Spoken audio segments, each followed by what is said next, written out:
அனைவருக்கும் வணக்கம். வரக்கூடிய பௌர்ணமி மிக மிக விசேஷமான ஒரு பௌர்ணமி. பௌர்ணமின்னாவே விசேஷம் உங்களுக்கு எல்லாருக்கும் தெரிஞ்சிருக்கும்.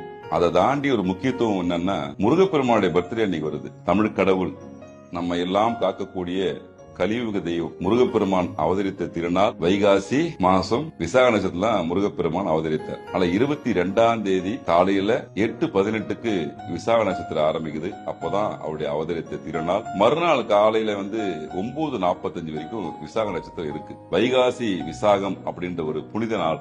முருகப்பெருமான் அவதரித்த இந்த திருநாள்ல ஆங்காங்கே இருக்கிற முருக பக்தர்கள் வழிபாடு செய்வதும், காவடி எடுப்பதும், மற்றவர்களுக்கு உதவி செய்வதும், அன்னதானம் செய்வதும் உள்ளிட்ட பணிகளை செய்யுங்க. குறிப்பா குழந்தை பேரு சம்பந்தமான விஷயங்கள்ல நீண்ட நெடிய காலமா குழந்தை பேருக்காக காத்திருக்கிறவங்க இந்த நாள்ல விரதம் இருங்க. முருகப்பெருமுடைய பரிபூர்ண அருளை பெறுங்க. பௌர்ணமியில கிரிவலம் அந்த சீருடைய அருளையும் சேர்த்து பெறுங்க. நன்றி, வணக்கம்.